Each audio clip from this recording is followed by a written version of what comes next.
I remember the exact moment everyone on that street decided Ethan Cole was a joke. It was a Saturday morning, the kind where people walk their dogs a little slower just to be seen, coffee cups in hand like props. And there he was, bent over, digging post holes along the edge of his yard like it actually mattered, like any of it mattered. Someone muttered, "This guy again." Someone else laughed. And then came the real show.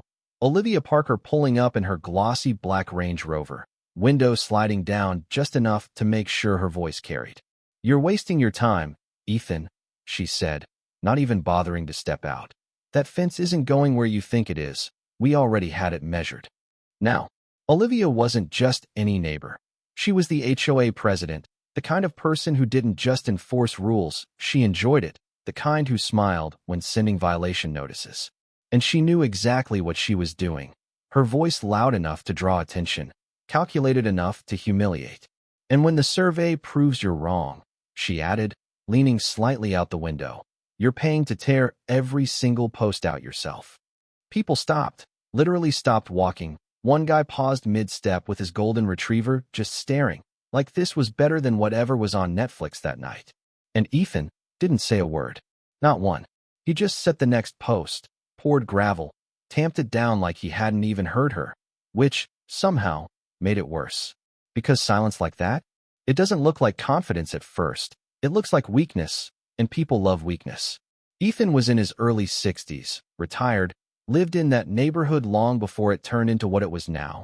Manicured lawns, matching mailboxes, passive-aggressive newsletters, back when it was just land and a few houses scattered across it.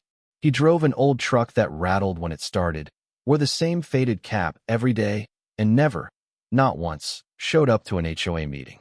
And that right there, that made him a target. For the past couple of years, the HOA had been on him constantly. Fines for the truck being visually disruptive, warnings about the color of his window trim, citations for a crack in his walkway that didn't even cross onto shared property. Stuff so petty it almost felt personal. And maybe it was. See, neighborhoods like that, they run on control, not community. And Ethan? He didn't play along. He didn't argue, didn't complain, didn't try to fit in. He just quietly pushed back where he could, paid what he had to, ignored what he didn't agree with. And that kind of quiet resistance? It drives people like Olivia insane. Because they can't read you. And if they can't read you, they can't control you. That Saturday wasn't the end of it, though, not even close. 3 days later, Olivia came back, and this time she brought backup. 2 board members, Daniel Ruiz and Karen Holt, both wearing that same stiff, self-important posture like they'd just stepped out of a meeting about community standards, and trailing behind them was a contractor with a clipboard, already snapping pictures like the verdict had been decided before he even got there. Olivia didn't even pretend to be polite this time. She stood at the curb, arms crossed, sunglasses on, like she was watching a demolition she'd already paid for. "We filed with the county," she said flatly. "You've got until Thursday to remove those posts." There it was, the deadline, the power move, the public execution. "Save yourself the embarrassment," Karen added, loud enough for the neighbors again. "And just take it down now." And for a second, just a second, Ethan paused. He leaned on the post he'd just set, wiped his hands on his jeans, and looked at them. Really looked this time. "You might want to hold off on that contractor," he said calmly. That was it. No anger, no explanation, just that one sentence, delivered like it didn't need backup. And then, he went right back to work.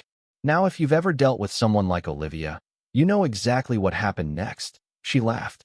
Not because it was funny, but because she thought she'd already won. Daniel shook his head, Karen rolled her eyes, and the contractor kept taking pictures like he was documenting a crime scene. Because from their perspective, this was over. They had the authority, the paperwork, the numbers, and Ethan? He had a shovel and a fence line that, according to them, didn't belong to him. What they didn't have, what none of them had bothered to check, was history. Because that quiet guy digging holes, he wasn't guessing. And that fence wasn't the problem. It was the trigger. And by the time Thursday came around, the entire neighborhood was about to learn what happens when you push someone who's been quietly holding the winning hand the whole time. All right, before we roll straight into what happens next, because trust me, it gets good, we gotta pause for a second and actually understand what's going on here, because this isn't just some neighborhood drama. This is where people get burned by not understanding the rules they think they control. According to standard procedure, HOAs operate within a very specific framework. They can enforce community rules, issue fines, even place liens in some cases. But, and this is the part most board members conveniently forget, they don't override property law. They don't get to redefine land boundaries, and they definitely don't get the final say in disputes that involve recorded deeds, easements, or county filings. That authority? That belongs to the county and the courts. From a legal perspective, what Ethan did, filing a boundary dispute before finishing that fence, that's not random, that's strategic. Because the moment a formal dispute is filed, it triggers a review process. Surveys get reevaluated, records get pulled, and most importantly, any existing agreements tied to that land can come under scrutiny, including things like access easements, the kind neighborhoods quietly depend on without ever thinking about who actually owns what. And then there's the psychology of it, because this right here, this is a psychological trap. People like Olivia rely on escalation, public pressure, authority, deadlines. It's designed to make the other person react emotionally, to panic, to fold, to comply just to make the situation go away. And most people do. That's why it works. But Ethan didn't react. And when someone doesn't react the way you expect, it throws off the entire power dynamic. Because now you're not in control anymore. You're just assuming you are. And that assumption? That's where mistakes happen. Thursday morning didn't start with shouting. It started quiet. The kind of quiet that feels off if you've lived somewhere long enough to know how mornings are supposed to sound. No leaf blowers, no garage doors humming open, no casual dog-walking chatter. Just this low, curious stillness, like the whole street was waiting for something without admitting it. And then, the truck showed up. Not the contractor's truck. No, that one came later, right on schedule, clipboard guy stepping out like he was about to clock in for a routine job. But before him came two county vehicles, white, unmarked except for the seal on the door, slow and deliberate as they rolled down the main access road like they owned it. Which, as it turns out, was exactly the question on the table. People came out of their houses almost immediately, not rushing, not running, just drifting out, drawn by that same instinct that makes you look when something feels off. Curtains moved, doors cracked open, phones came out. Olivia showed up fast. Of course she did. You could hear her heels on the pavement before you saw her. That sharp, controlled stride. Not panicked, not yet. Just annoyed, like someone had interrupted her schedule. Daniel and Karen weren't far behind. Both trying to look like they understood what was happening, both failing just a little. And Ethan? He was already outside, standing by that same fence line, one hand resting casually on a post like he'd been there the whole time. Watching. Not pacing, not checking his phone, not asking questions, just watching. Now here's where things started to shift. One of the county officials stepped out, walked straight to the edge of the road, and started placing bright orange markers, methodical, spaced evenly, no hesitation. The second guy pulled out a clipboard, flipped through a few pages, and then, without any announcement, nailed a notice sign directly onto the post at the entrance of the street. Big, bold lettering. Road access under review. Temporary restrictions may apply. You could feel it. That moment where confusion starts turning into something heavier. Olivia walked up first, arms already crossing before she even read the sign, like her body was trying to hold on to authority that hadn't been taken yet, but was about to be. There's been some mistake, she said, quick, sharp, controlled. We didn't request any road closure. The official didn't argue, didn't explain right away either, just handed her a document. And that's when it happened. That shift. Because Olivia, the same woman who had been absolutely certain 3 days ago, read the first line, then the second, and then she stopped. Not dramatically, not loudly, just paused. And if you've ever seen someone realize, in real time, that they're not in control anymore, you know exactly what that looks like. Daniel leaned in, trying to read over her shoulder. Karen stepped closer, already frowning, but Olivia didn't hand it off right away. She read it again, slower this time. 60 days. That was the number that hit. 60 days to renegotiate access rights, or the easement, the legal agreement that allowed every single homeowner on that street to use that road, could be suspended. Not threatened, not debated, suspended. Now here's the part nobody saw coming. Not the neighbors, not the board, Not even the contractor who had just quietly stepped back into his truck like he wanted absolutely nothing to do with whatever this had turned into. That road, it wasn't owned by the HOA. It never had been. It sat on a narrow strip of land that, decades earlier, had been conditionally granted for access. A quiet agreement buried in paperwork nobody had bothered to revisit, because why would they? It worked. It had always worked. Until someone gave the county a reason to look at it again. And that someone was Ethan. 3 weeks before any of this, before the fence, before the confrontation, before Olivia ever rolled down that window, Ethan had filed a formal boundary dispute. Not loud, not public, just paperwork. Clean, precise, documented. And buried inside that filing was the real issue. A retaining wall, built years earlier under HOA direction, that extended just far enough to cross into his property line. Not by accident either, by assumption. The kind of assumption that says, no one's going to challenge this. Except someone did. And that one move, it triggered everything. Because tied to that original access agreement, the one from decades ago, was a condition. A quiet clause that nobody on the current board had read. Or maybe they had and just didn't think it mattered anymore. The easement, the thing that made their entire neighborhood accessible, remained valid only as long as there were no active disputes over the adjacent boundary. No disputes, no problems. But once a dispute is filed, everything gets reviewed. Everything. And suddenly, that road wasn't guaranteed anymore. Now go back to that moment. Olivia standing there, holding that document, realizing that the same authority she had been using to pressure Ethan didn't apply here. Not even a little. Because this wasn't HOA territory anymore. This was county jurisdiction. And the county doesn't care about neighborhood politics. They care about records.